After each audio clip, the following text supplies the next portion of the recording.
চৰ্চিত শব্দ গোলাম আজাদ কংগ্ৰেছ পদত্যাগ কৰিলে গোলাম নবী আজাদে শুকুৰবাৰে দলটোৰ পৰা অৰ্থাৎ আজি দলটোৰ সকলো পদৰ পৰা ইস্তফা দিছে গোলাম নবী আজাদে সোনিয়া গান্ধীক 5 পৃষ্ঠাজোৰা পদত্যাগ পত্ৰ প্ৰেৰণ কৰিছে গোলাম নবী আজাদ আপোনালোকে জানে যে বৰকিয়ান এগৰাকী কংগ্ৰেছী নেতা কিন্তু কংগ্ৰেছী নেতা গোলাম নবী আজাদে কিয় পদত্যাগ কৰিলে যদিও দীৰ্ঘদিন ধৰি অসন্তুষ্ট হৈ আছিল গোলাম নবী আজাদ কিন্তু শেহতীয়াকৈ যে 5 পৃষ্ঠাজোৰা চিঠি প্ৰদান কৰিছে পত্ৰ প্ৰেৰণ কৰিছে কংগ্ৰেছ নেতৃত্বক হাইকমাণ্ডক সোনিয়া গান্ধী সেই পত্ৰত উল্লেখ আছে গোলাম নবী আজাদ কিয় নাৰাজ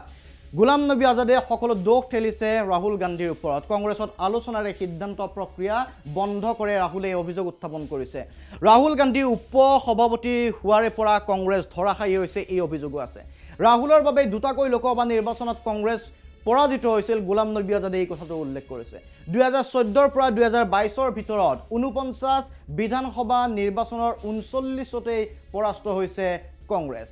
জ্যেষ্ঠসকলৰ পৰামৰ্শ মুঠেও নুশুনে ৰাহুল গান্ধীয়ে এই অভিযোগটো দিছে গোলাম নবী আজাদে দল পৰিচালনাত ৰাহুলে লৈছিল ৰিমোট কন্ট্ৰোল মডেল ব্যক্তিগত সহায়কাৰী দেহৰক্ষীও দিছিল দলীয় সিদ্ধান্ত যেটো অতিকৈ ভয়ংকৰ বুলি কৈছে বিপৰ্যয়ৰ দিশেৰে কংগ্ৰেছ এতিয়া পইণ্ট অফ নো ৰিটাৰ্ণ পৰ্যায়ত আছে প্ৰায় এটা দশকে কংগ্ৰেছত হোৱা নাই আভ্যন্তৰীণ নিৰ্বাচন যাক লৈ অসন্তুষ্ট এই সকল জ্যেষ্ঠ কংগ্ৰেছী দেশ পাছত একত্ৰিত কৰিব প্ৰথমে দল সংগঠিত কৰক পত্ৰত উল্লেখ কৰি এই ধৰণে পদত্যাগ কৰিলে গোলাম নবী আজাদে কিন্তু গোলাম নবী আজাদেই নহয় ইজনৰ পাছত আনজন জ্যেষ্ঠ কংগ্ৰেছীয়ে দল এৰা পৰিলক্ষিত হৈছে আনন্দ শৰ্মা কিছুদিন পূৰ্বে আমি সেই বাতৰি পৰিবেশন কৰিছিল আনন্দ শৰ্মাই দল ত্যাগ কৰা পৰিলক্ষিত হৈছিল আৰু যিসকল অসন্তুষ্ট হৈ আছিল কপিল সিবালকে ধৰি কপিল সিবৰ মণিশংকৰ আয়াৰ দৰে জ্যেষ্ঠ নেতা অসন্তুষ্টি প্ৰকাশ কৰিছিল গোলাম নবী আজাদৰ সেই যেটো বিসম্বাদী গোট আছিল বা যিসকল অসন্তুষ্ট জ্যেষ্ঠ কংগ্ৰেছী আছিল তেওঁলোকো আছিল আৰু আজি মণিশংকৰ আয়াৰৰ দৰে নেতা কংগ্ৰেছত এক্টিভ হৈ থকা নাই মূল যে সৰ্বভাৰতীয় কংগ্ৰেছত এক্টিভ হৈ থকা নাই যদিও কংগ্ৰেছ ত্যাগ কৰা নাই কিন্তু বহু জ্যেষ্ঠ কংগ্ৰেছীয়ে কংগ্ৰেছ ত্যাগ কৰিছে আৰু গোলাম নবী আজাদৰ কংগ্ৰেছ ত্যাগে যথেষ্ট প্ৰতিক্ৰিয়াৰ সৃষ্টি কৰিছে দেশৰ অন্য পৰ্যায়ত প্ৰতিক্ৰিয়াৰ সৃষ্টি হৈছে আৰু অসমতো প্ৰতিক্ৰিয়াৰ সৃষ্টি হৈছে আমি চাই লওঁ আহক যে এসময়ৰ কংগ্ৰেছী বৰ্তমান বিজেপিক প্ৰতিনিধিত্ব কৰি অসমৰ মুখ্যমন্ত্ৰী ডক্টৰ হিমন্ত বিশ্ব শৰ্মাই গোলাম নবী আজাদৰ পদত্যাগক লৈ কি মন্তব্য কৰিছিল কাৰণ গোলাম নবী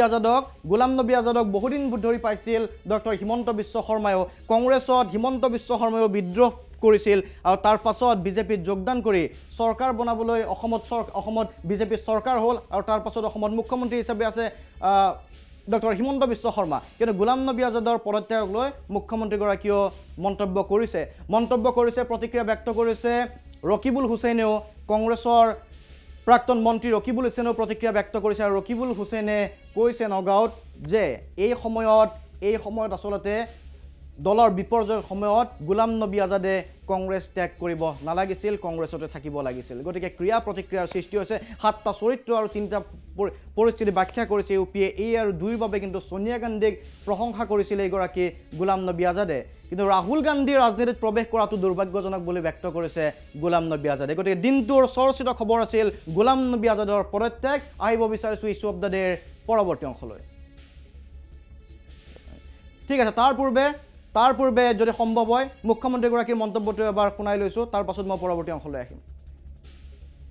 कांग्रेस का बड़ा से छोटा लीडर